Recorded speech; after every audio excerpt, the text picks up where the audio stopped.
In this presentation, this brief presentation, we're actually going to focus on China. And China may seem to kind of be in the background during this time period, because when we think of Asian countries during the periods of around World War I and World War II, we really kind of generally think about Japan. But the shifts in thinking and in government that China experiences pre-World War II are actually going to set the groundwork for modern communist China today. So the Chinese deeply believed that their culture and country was the best because it had the greatest population and the oldest existing culture at 4,000 years. So this concept of the Chinese feeling that their culture and their society is the best is very nationalistic. China definitely wanted to preserve that culture, and they wanted to slow, if not stop, the influence of the West in order to preserve their way of life. In fact, the Boxer Rebellion was fought by a group wanting to destroy any Western influence in China. And though the Boxer Rebellion would fail, it did encourage more and more nationalist support until the Qing dynasty ended after 268 years of rule.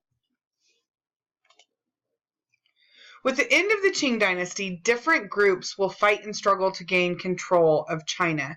The two primary groups to kind of worry about or kind of keep on your radar are nationalists and then different warlords.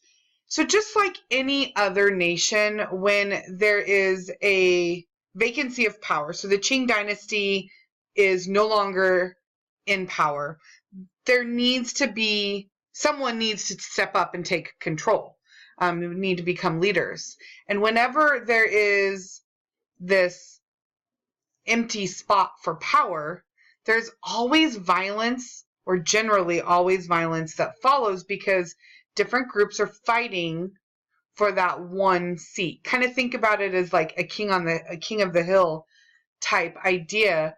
They all want to be on the top of that hill, so they are fighting to be the one standing at the top. The nationalists had asked for help from other nations in order to fight off the warlords, and the USSR was the only country who responded. If you remember from a few videos ago, the USSR, or the Soviet Union, is communist. So, with this fighting inside the ranks, so to speak, communist ideas would begin to take hold.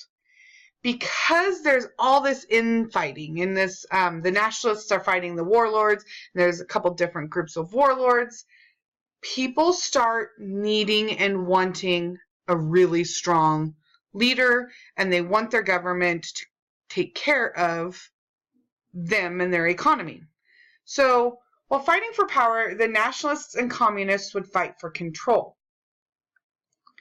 Mao Zedong, who was born in the countryside, believed that peasants were the key to spreading communist ideas through China, and he was right. So kind of to bring that all together, because I know there's lots of pieces in there, when these two groups, the nationalists and warlords, are fighting, and the USSR offers help to the nationalists, they bring the idea of communism to China. And communism doesn't necessarily take hold in some of the more elitist groups. It does in some pockets, but Mao Zedong understands that the population, the number of peasants, is key to really kind of solidifying the communist hold on China. And so he's going to take the communist message out to the peasants, and the peasants are going to pick it up and support the idea of China becoming communist. And if you listen to the news and if you're paying attention to international relationships, today China is still a communist country.